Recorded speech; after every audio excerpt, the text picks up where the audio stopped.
آپ نے رنگیلے کا نام سنا ہوگا۔ رنگیلا ہمارے مشہور کامیڈی اداکار تھے۔ 96 میں ہم نے سٹیج کے فلم کے اداکاروں میں کام کیا، عورتوں میں بھی مردوں میں بھی، ان کو لانا بٹھانا بات کرنا۔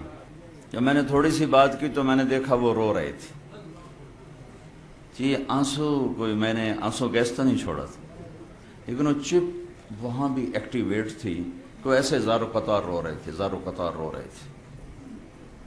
اور انہیں کھڑے ہو کے جب بیان ختم ہوا کہ میرے بھی 3 دن لکھو، میں 3 دن کے لیے جماعت میں جاؤں گا۔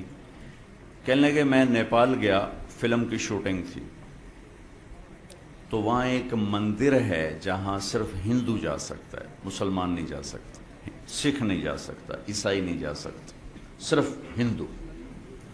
تو کہنے لگے مجھے خیال آیا کہ میں جا کے دیکھوں وہ کیا ہے، تو میں نے میک اپ مین سے کہا مجھے پنڈت بناؤ، میک اپ، سر سے بال تو بالکل اڑ گئے تھے، تو اس نے چوٹی لگا دی لمبی کر کے، ادھر رنگ لگا دیے، ادھر لگا دیے، ادھر لگا دیے، تو انہوں نے 2 پیلے کپڑے، کہنے لگے میں نے 2 پیلی چادریں لے لی اور 2 کڑے لے لیے لکڑی کے، اور ایسے ہی جوتا بھی پنڈتوں جیسا، اور کو پیسے لے لیے ٹوٹے ہوئے۔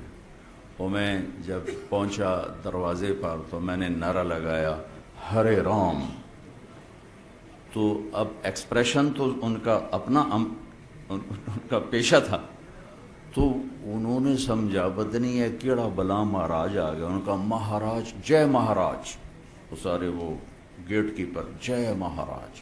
انہوں نے جب دروازہ کھولا تو یہ بڑے چلے اس چال سے، تو لوگ آ کے پاؤں چھونے لگے، یہ پیسے تقسیم کرنے لگے، تو اور ان کے نعرے لگ گئے مہاراج کی جے مہاراج جے مہاراج۔ کہنے لگے میں نے بڑی چس سہی لے بے تکمی بن گئی، اور تھوڑی دور گیا تو کہنے لگے میرا کلیجہ اچھل کے یہاں آ گیا کہ آگے میں نے کیا دیکھا، ایک فل سائز سونے کی گائے تھی، اور سارے ہندو اس کو سجدہ کر رہے تھے۔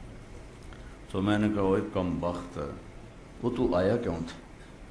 اب اگر تو سجدہ کرتا ہے تو تیرا ایمان جاتا ہے، اور سجدہ نہیں کرتا تو تیری جان جاتی ہے، اب کیا کرے گا؟ کہنے کہ میرے تو خانیوں چھوٹ گئی، پر خیر میں نے اپنے آپ کو سنبھالا، میں چلتا گیا۔ جب قریب آیا تو میں نے کہا یا اللہ تو گواہ ہے، میں گائے کو سجدہ نہیں کر رہا، میں تجھے سجدہ کر رہا ہوں۔ اللہ اللہ نے اس امت کو بڑا امتیازی بنایا ہے، هو اجتباکم، اللہ نے ہمیں چنا ہے۔ موسیٰ علیہ السلام پر جب تورات اتری نا، تورات، تو انہوں نے اس میں پڑھے اس امت کے حالات، تو گئے کوہ طور پر، کہنے لگے یا اللہ انی اجد فی الالواح امتا ہم خیر امت یأمرون بالمعروف وینہون عن المنکر رب اجعلہم امتی۔ یا اللہ آپ نے میری کتاب میں لکھا ہے کہ ایک امت بعد میں آنے والی ہے جو سب سے اعلیٰ امت ہوگی، وہ بھلائی کے داعی ہوں گے، برائی سے روکنے والے ہوں گے، اور تیرے اوپر ایمان لائیں گے، یا اللہ وہ امت مجھے دے دے۔ موسیٰ علیہ السلام لاڈلے نبی تھے۔ اللہ نے فرمایا موسیٰ تلک امت احمد، وہ آپ کی نہیں، وہ میرے آخری نبی کی امت۔ موسیٰ علیہ السلام رب اجد فی الالواح امتا اناجیلہم فی صدورہم یقرؤونہا، یا اللہ وہ یہ بھی لکھا ہے کہ وہ امت اپنی کتاب کی حافظ ہوگی۔ تورات، زبور، انجیل کوئی حافظ نہیں تھا سوائے نبی، صرف نبی کو یاد تھی، نبی کے علاوہ کسی کو یاد نہیں تھی۔ تو کہا یا اللہ وہ تو اپنا سارا قرآن یاد کر لیں گے۔ میرا شاگرد میرے مدرسے میں رمضان آیا، چھٹیاں ہو گئیں، کوئی حافظ پڑھانے والا نہیں تھا، وہ صبح بیٹھتا تھا، شام تک ایک پارہ یاد کر کے عشاء میں سنا دیتا تھا۔ اس نے 1 مہینے میں قرآن یاد بھی کیا اور سنا بھی دیا۔ اللہ نے اس امت کو ایسی استعداد عطا فرمائی کہ ان کا قرآن ان کے سینے میں ہے، نمازوں میں پڑھتے ہیں، تراویح میں پڑھتے ہیں۔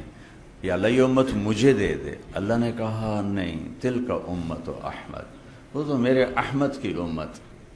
پھر کہ یا اللہ اجد فی الالواح امتا کفارۃ ذنوبہم الصلوات الخمس، ان کے تو گناہوں کا کفارہ ان کی نمازیں بن جائیں گی. وہ فجر پڑھیں گے، رات کے گناہ معاف ہو جائیں گے. ظہر پڑھیں گے، فجر اور ظہر کے درمیان کے معاف ہو جائیں گے. عصر پڑھیں گے، مغرب پڑھیں گے، عشاء پڑھیں گے. ساتھ ساتھ ان کی شیٹ صاف ہوتی رہے گی.